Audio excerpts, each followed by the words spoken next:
Jangan ambil jalan pintas, tapi belajar dengan benar dari sumber yang benar.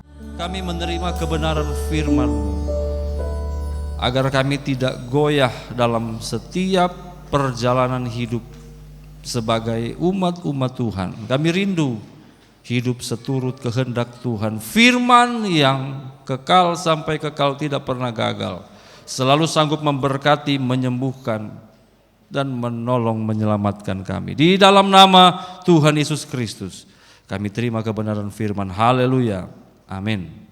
Silakan duduk. Salam sejahtera. Haleluya. Anugerah Tuhan besar bagi kita. Saya bersyukur kita masih bisa diberi Tuhan kesempatan beribadah. Saya berterima kasih kepada Bapak Gembala dan Ibu Rohani atas kepercayaan pemberitaan firman Tuhan pada pagi ini. Saya menggumuli satu topik seperti yang Bapak Gembala beberapa kali ajarkan di mimbar ini tentang Kristus Yesus sebagai juru selamat. Dan memang ada begitu banyak polemik hari-hari ini yang menggugat doktrin-doktrin dasar kekristenan, baptisan lah, tentang Yesus, tentang Roh Kudus dan seterusnya. Jadi saya sebenarnya mempersiapkan salah satu bahan itu. Tetapi kemudian beberapa waktu terakhir saya menyaksikan satu video di YouTube, satu video yang dibuat oleh seorang pendeta senior, pendeta Ebenezer Nubantimo. Beliau di denominasi yang lain, pasti variasi ajarannya agak berbeda dengan apa yang kita punya di GPDI. Tetapi kali ini di video ini dia meletakkan sebuah dasar bagi saya, menggugat keadaan yang ada sekarang, dan saya menemukan akar masalah melalui video itu. Sebenarnya kesadaran ini sudah lama, tapi waktu saya nonton video itu akhirnya saya tersadar. Seringkali kita mencoba untuk memperbaiki apa yang kelihatan, ajaran tentang Kristus, ajaran tentang Roh Kudus, ajaran tentang persepuluhan. Kita coba perbaiki masalah yang terlihat. Itu pendeta-pendeta sekarang lagi sibuk soal itu. Saya juga, Bapak Gembala juga. Tapi kemudian ada satu masalah fundamental, ada satu fondasi yang lepas, yang akan sia-sia perjuangan kami membangun, mengkoreksi yang keliru, membangun lebih baik jika fondasi ini tidak diluruskan dulu. Jadi dari mimbar ini saya berterima kasih kepada Dr. Ebenezer Nubantimo yang menyadarkan saya, oh iya, ada satu fondasi yang hari ini perlu kita perbaiki bersama. Saya dan seluruh jemaat dan kita semua. Kita bertolak dari Efesus pasal 4. Mari kita perbaiki satu batu ini, satu sudut ini yang bisa membuat upaya kita berpikir di dalam Tuhan itu jadi sia-sia ini karena ini. Efesus 4, saya membuat bahan khotbah dari ayat 1 sampai 32, tetapi saya hanya akan mengambil bagian-bagian penting untuk kita baca. Yang kita baca pertama adalah Efesus 4 ayat 20. Yang sudah ketemu boleh bilang haleluya. Ayo kita baca bersama-sama ayat 20. Efesus 4 ayat 20. 1, 2, 3. Tetapi kamu bukan demikian. Kamu telah belajar mengenal Kristus. Bukan demikian yang mana? Yang mulai ayat 17. Ada kehidupan lama. Kutegaskan kepadamu di dalam Tuhan, ayat 17, jangan hidup lagi sama seperti orang-orang yang tidak mengenal Allah, pikirannya sia-sia, pengertiannya gelap, jauh dari hidup persekutuan dengan Allah, kebodohan di dalam mereka, kedegilan hati mereka, perasaan mereka tumpul, menyerahkan diri kepada nafsu, hawa nafsu, mengerjakan serakah segala macam kecemaran. Jangan seperti kehidupan lama di mana orang-orang bodoh, degil, cemar, gelap. Yang setuju katakan amin. Tidak boleh begitu, tidak boleh hidup di kehidupan yang berdosa. Semua ini kita setuju, amin. Tetapi kita tidak menjadi seperti itu karena kita sudah belajar mengenal Kristus. Menarik. Sebenarnya kalau di dalam bahasa asli, ya terjemahan yang sangat sederhana, belajar tentang Kristus. Tapi Lembaga Alkitab Indonesia menerjemahkan dengan lebih menjiwai, belajar mengenal Kristus. Sehingga kalau belajar mengenal ada proses belajar untuk tahu lebih mendalam tentang sesuatu. Belajar mengenal. Bahkan kalau saya bisa ambil contoh yang lebih mendalam, misalnya ketika kita mau menikahi seseorang, kalau di Sulawesi Utara, di Minahasa, di kampung saya ada namanya, "Hei, lu mau nikah dengan dia? Belajar kelakuan dulu." Belajar kelakuan. Mami masih ingat itu terminologi belajar kelakuan, sekolah kelakuan. Jadi bukan cuma sekedar mengetahui, tapi mengenal seperti apa, bagaimana, dengan rinci, dengan membaca apa? Gerak-gerik, membaca tingkah laku, kecenderungan, supaya sebelum saya menikah saya tahu siapa yang akan saya nikahi. Itu salah satu contoh, mungkin tidak apple to apple, tapi itu salah satu contoh. Dengan Kristus, dengan Tuhan, kehidupan iman kita adalah belajar mengenal. Katakan amin. Supaya tahu siapa dia. Sampai sini masih setuju? Haleluya. Nah, sekarang ke bagian yang banyak orang akan setuju, tetapi banyak orang yang tidak mau melakukannya. Apa itu? Belajar yang benar itu berat. Satu pagi anak saya bilang begini, "Papa, saya sakit perut." Saya tidak bilang yang mana ya. Doa ada 3. Saya sakit perut. Ini sudah di mobil nih, mau pergi sekolah. Baru dia pakai muka yang tidak bisa ditolak. Saya selalu menerapkan disiplin kepada anak-anak. Harus sekolah, apapun yang terjadi. Sakit pun kalau masih bisa ditahan, pergi ke sekolah. Jadi dia langsung bikin muka. Bisa. Sudahlah. Kakak-kakaknya, ya. Tapi di jalan pulang saya mencoba mendalami ini anak. Kenapa sih kau tidak mau pergi sekolah? Sakit perut. Masa? Coba kau pikir-pikir ulang. Rasanya bagaimana itu perut? Kayak dingin-dingin. Sudah pakai minyak angin kan selesai. Tapi masih sakit. Lalu setelah didalami akhirnya muncullah pengakuan. Susah karena dia terlalu dibebaskan di rumah tuh, lu mau bikin apa bikin. Jadi akhirnya begitu di sekolah sudah ada aturan, kelas 1 tuh, nah dapat tahu siapa. Jadi harus begini, harus begini. Susah. Saya bilang kepada mamanya, jangan marah ya, karena susah.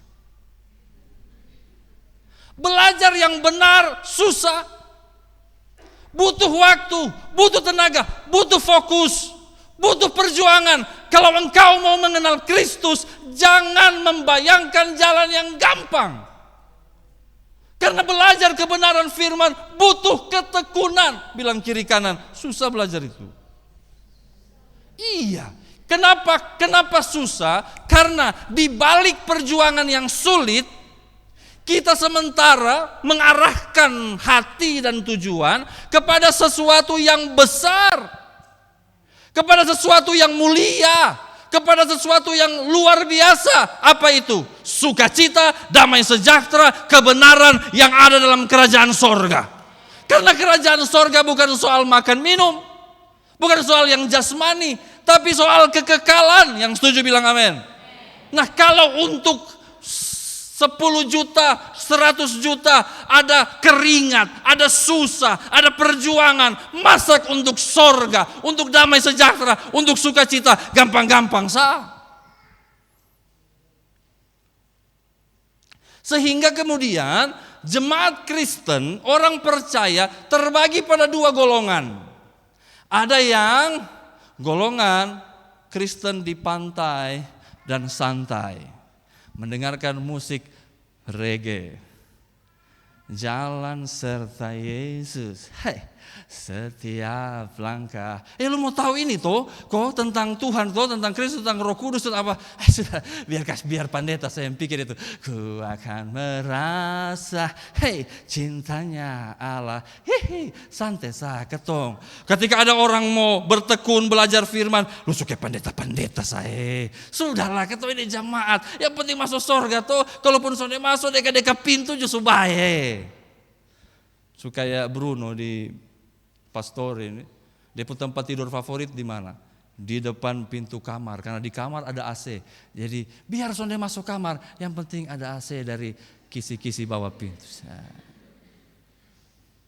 Untuk orang Kristen yang demikian, saya mau bilang bangun.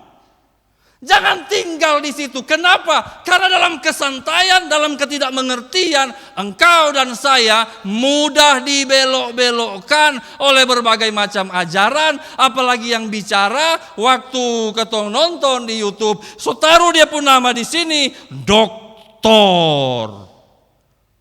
Ketong dalam santai cakap-cakap, dengar saku doktor tuh, sebetulnya sudah dia. Profesor. Karburator kotor, radiator, terakhir paling ujung radiator. Kenapa? Karena tidak mau berjuang, tidak mau sulit. Bapak Ibu Saudara yang dikasihi Tuhan, khotbah ini adalah khotbah advance. Materi advance untuk orang-orang Kristen advance. Apa itu advance? Yang bukan yang baru bertobat. Memang kalau yang baru bertobat, baru muncul di gereja, baru percaya Yesus, ketong kasih berat-berat juga akhirnya dia pikir mundur sah. Terlalu berat. Tapi ini jemaat Kalvari sudah lama bertumbuh dalam firman yang murni. Kita sudah harus keluar dari zona nyaman dan berjuang belajar. Haleluya, haleluya. Kristen yang nomor 2, ini yang bagian yang kedua. Kristen yang mau belajar. Bahkan secara ekstrim saya temukan, pokoknya setiap hari dari pagi sampai pagi kalau naik mobil lagu rohani. Memang sonde ada nat. Lagu dunia itu dia gatal-gatal. Yang dia tonton setiap hari apa di YouTube? Khotbah. Kala-kala pendeta. Pendeta masih nonton UFC. Tinju. Ini dia memang, itu haram. Ketong nonton firman Tuhan. Yang dia follow di Instagram segala sesuatu yang berbau kata-kata mutiara. Ada foto pendeta begini, baru di samping ada kata-kata, Tuhan selalu menolongmu, Tuhan akan memberkati engkau. Pokoknya semua yang berbau firman Tuhan. Bagus. Syukur puji Tuhan jika ada jemaat yang demikian. Bilang amin dulu. Tapi, ini dia. Tapi, ada tapinya. Ini yang disampaikan oleh pendeta Ebenezer Nubantimo. Masa yang kita hidupi saat ini adalah masa post-truth. Saya belajar ini barang sudah dari berapa tahun lalu. Tapi untuk soal ajaran gereja saya baru tersadar hari-hari ini. Iya ya, post-truth. Ini istilah filsafat, tapi saya jelaskan dengan sangat sederhana. Apa itu post-truth? Melampaui kebenaran. Masa setelah kebenaran. Kalau masa kebenaran, segala sesuatu diukur berdasarkan data dan fakta. Contoh, ini terbuat dari besi campuran, kokoh, boleh untuk taruh mic. Nah, ini ada dia punya bengkok-bengkok sedikit untuk flexibility. Ini data dan fakta terbuat dari apa? Tetapi kalau post-truth, bukan data dan fakta, tetapi pendapat, opini yang di-framing. Ini kata kunci yang sangat penting, yang di-framing, yang dibuat seakan-akan itu benar, Seakan-akan itu data, seakan-akan itu fakta. Dan semua berhamburan lewat medsos. Post-truth, dia punya tempat bercokol dan berkembang adalah media sosial. Dan kacaunya Bapak Ibu Saudara, generasi yang paling terdampak dengan post-truth, apalagi soal pengajaran-pengajaran, tebak generasi apa? Muda? Nah, salah. Bukan. Bapak-bapak, mama-mama dong yang baru kenal Facebook. Karena habis. Mulai dari COVID besulia, ramuan ini, nah siapa yang pernah share? Beta sudah pernah ada anak muda share, Kak, ini kayaknya katanya kalau rebus ini nih, ini bisa menyembuhkan COVID.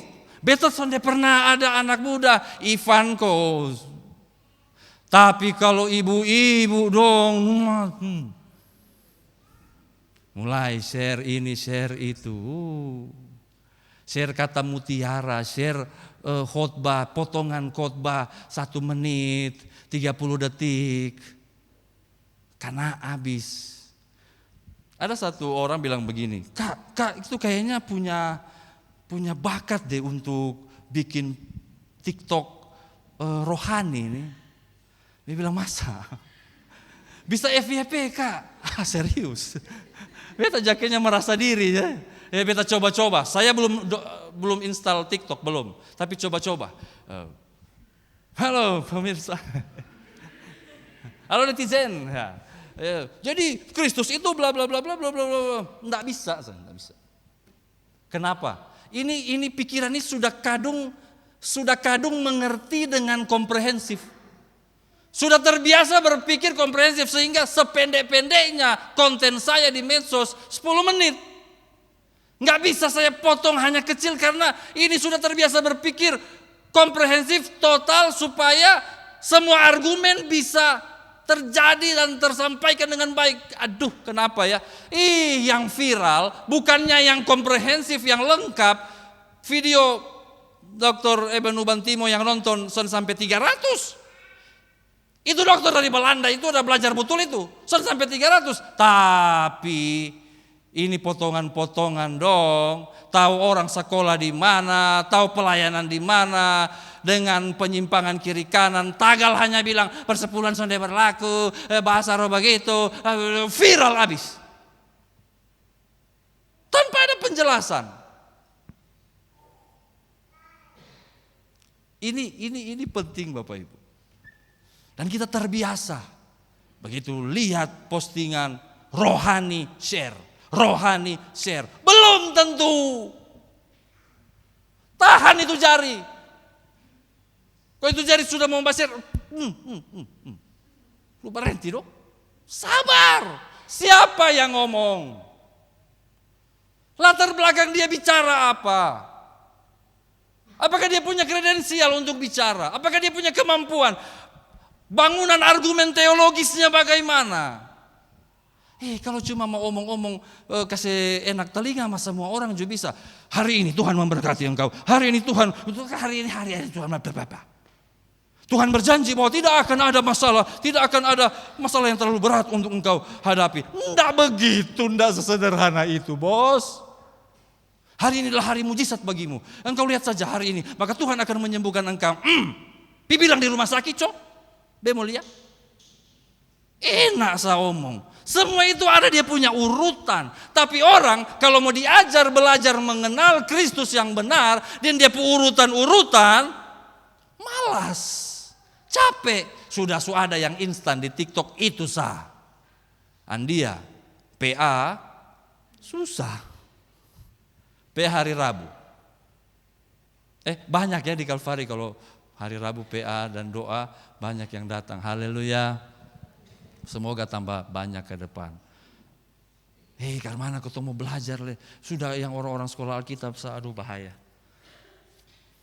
Bapak Ibu coba lihat ayat 21.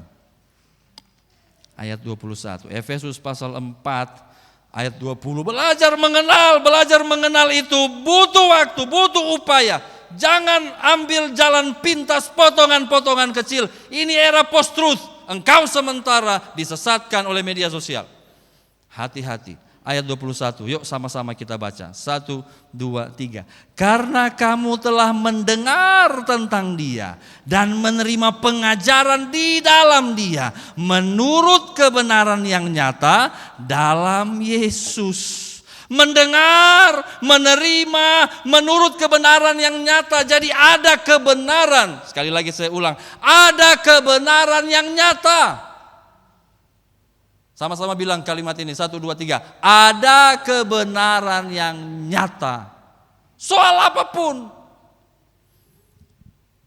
Haleluya, haleluya. Kita perbaiki dulu sudut fondasi ini.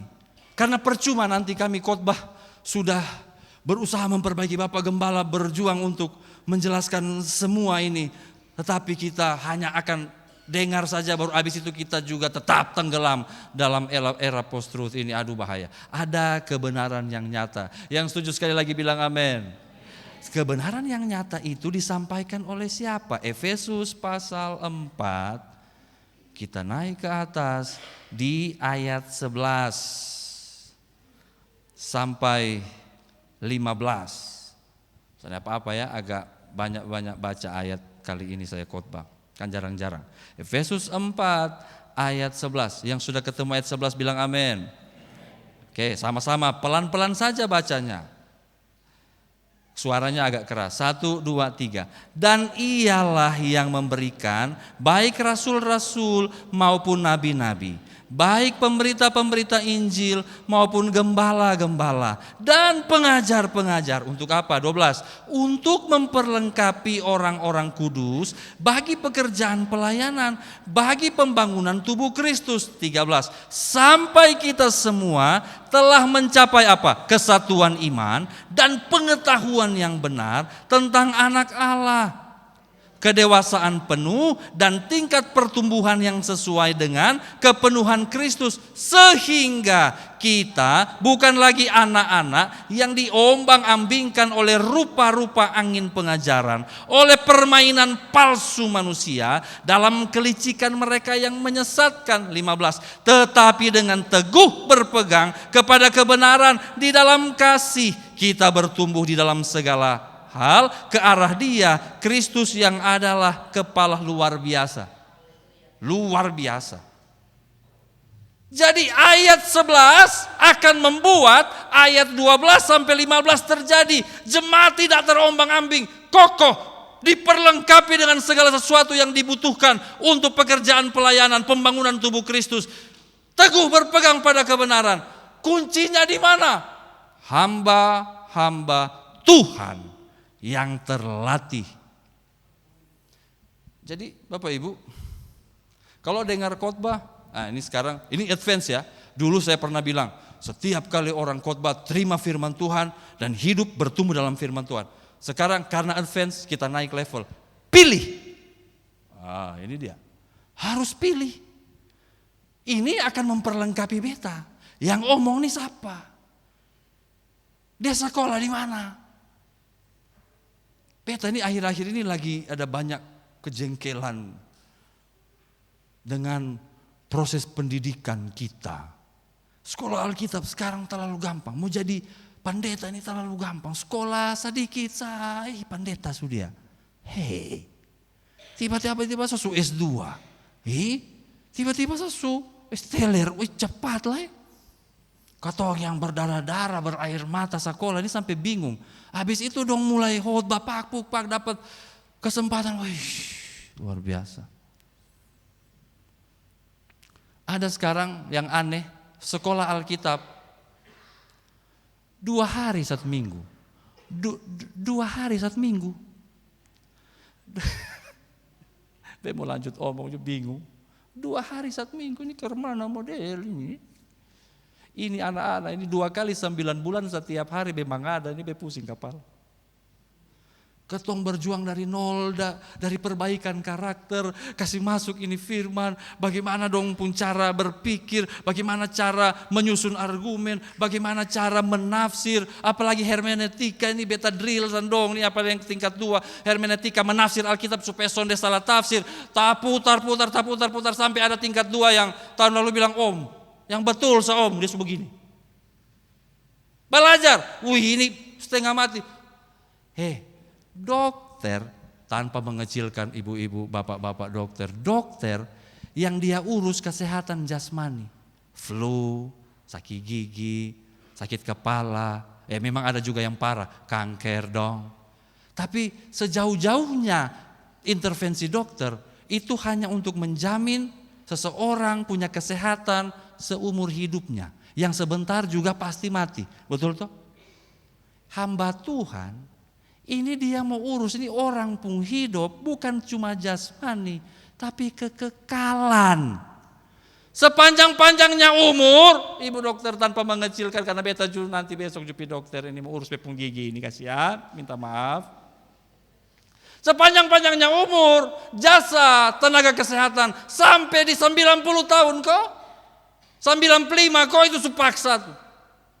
Tapi seorang hamba Tuhan yang terdidik, dia akan mempengaruhi, bisa dipakai Tuhan dan bisa dipakai setan untuk mempengaruhi orang pada kekekalannya.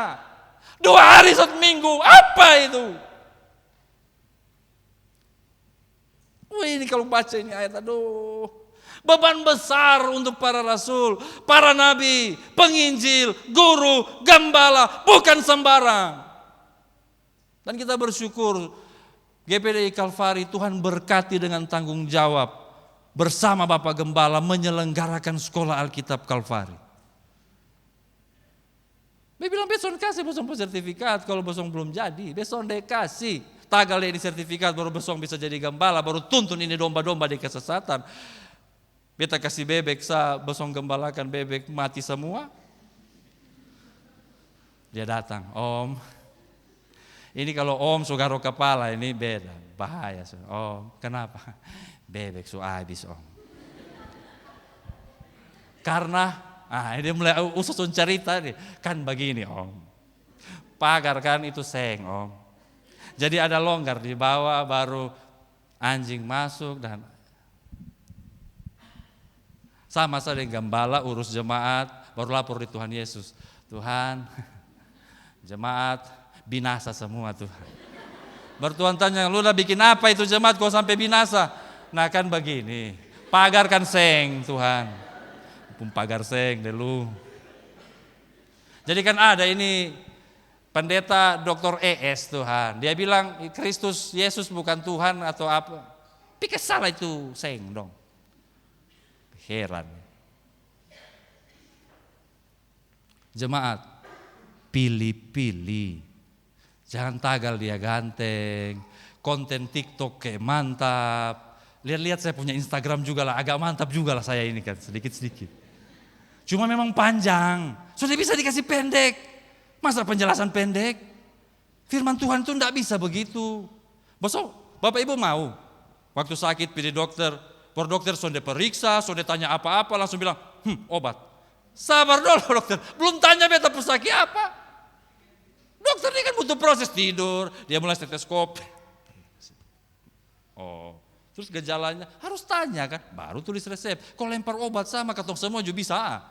Ada obat yang paling gampang, sakit apa sakit, amoksilin. Aci, wah ya amoksilin, pak. Woi, enak sah.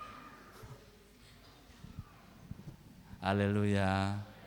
Ini satu batu fondasi yang harus kita bereskan dulu. Percuma kami membangun, berjuang, jika di jemaat belum menyadari ini. Ada kebenaran yang sesungguhnya. Haleluya. Saya tutup dengan ini. Buahnya adalah kalau kita mau belajar, kita mau bertekun, mau berjuang, lalu diajar oleh orang-orang yang baik, yang benar, yang kompeten di bidangnya, maka kita akan sampai di ayat 16 dulu. Kita lihat Efesus 4 ayat 16. Yang sudah lihat katakan amin. Aduh ini dia ayat 16, 1, 2, 3. Daripadanya lah seluruh tubuh yang rapi tersusun dan diikat menjadi satu oleh pelayanan semua bagiannya sesuai dengan kadar pekerjaan tiap-tiap anggota, menerima pertumbuhannya dan membangun dirinya dalam kasih. Jadi teratur hidup itu. Baik bergereja teratur, Ketong sondeta bingung-bingung dengan ajaran. Ketong punya pegangan yang pasti, yang jelas. Lalu mulai rumah tangga teratur, pekerjaan teratur. Buah dari pengajaran yang benar adalah keteraturan dan ketertiban. Katakan amin. Ada satu bagian lagi yang menarik. Kita lihat. Efesus 4, masih di Efesus 4. Ayat 22, coba lihat 22. Nah itu sudah meninggalkan manusia lama. Kita lihat ayat 23. Ini dampak dari pengajaran yang benar dan cara berpikir yang benar. Ayat 23, yuk sama-sama. 1, 2, 3. Supaya kamu dibaharui di dalam roh dan pikiranmu. Stop sampai situ. Jadi roh dan pikiran ini dibaharui. Enak. Haleluya. Kalau sebelumnya kacau balau, banyak pergumulan, sekarang dibaharui pikiran itu. Ayat 24, yuk 23. Dan mengenakan manusia baru yang telah diciptakan menurut kehendak Allah di dalam kebenaran dan kekudusan yang sesungguhnya.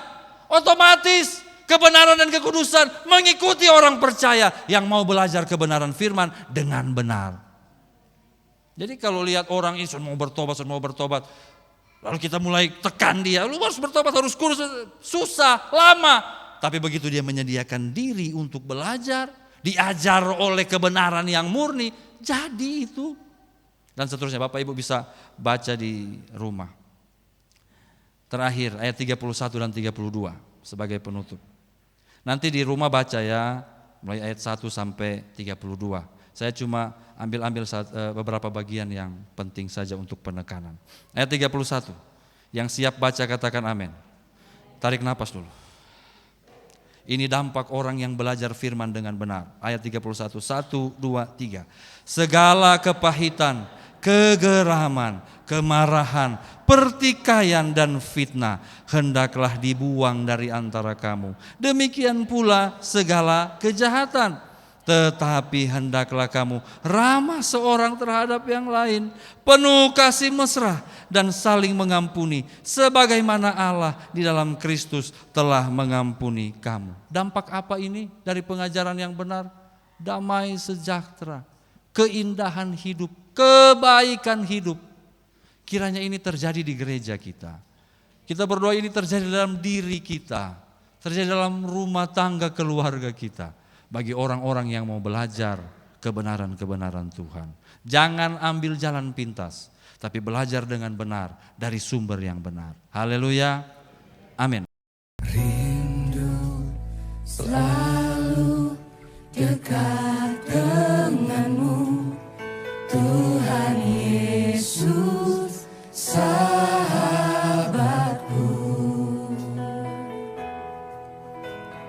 Engkau setia dan sangat baik, ku hidup karena kasih-Mu. Tuhan Yesus, ku rindu padamu. Setiap hari ingin bersamamu.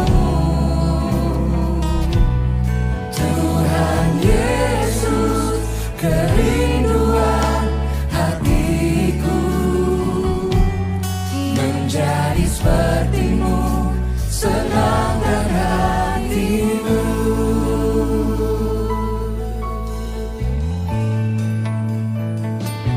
Rindu selalu dekat denganmu, Tuhan Yesus sahabatku.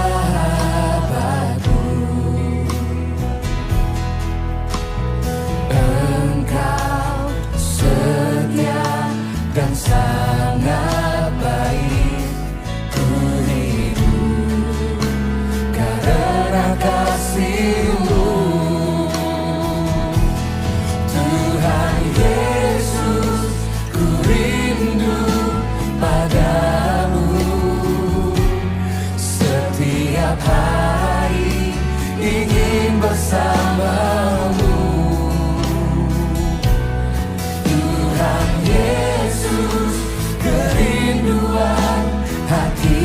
hatiku, menjadi sepertimu, senangkan hatimu. Tuhan Yesus, ku rindu padamu. Setiap hari ingin bersamamu. Tuhan Yesus, kerinduan hatiku, menjadi sepertimu, senangkan hatimu. Yang wanita saja nyanyikan, rindu. Rindu selalu dekat denganmu, Tuhan Yesus, sahabatku. Engkau setia dan sangat baik, ku hidup karena kasih-Mu. Sama-sama nyanyikan, Tuhan Yesus.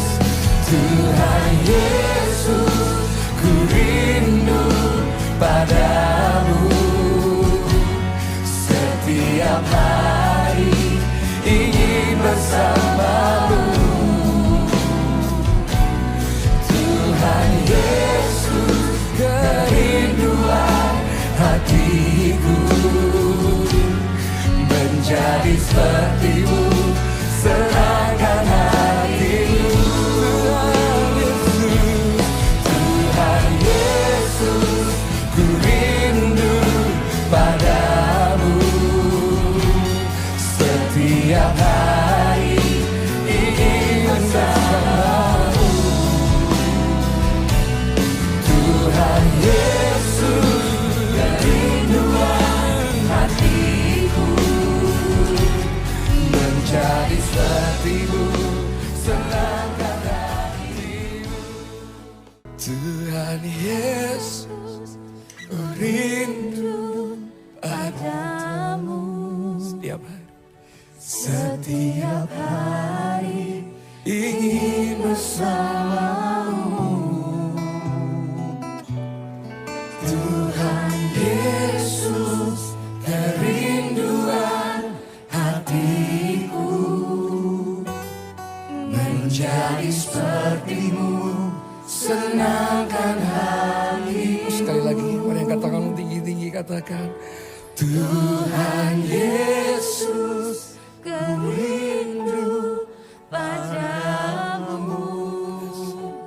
Setiap hari ingin bersamamu. Tuhan Yesus, kerinduan hatiku, menjadi sepertimu, senangkan hatimu. Menjadi sepertimu, dan senangkan hatimu. Menjadi sepertimu, senangkan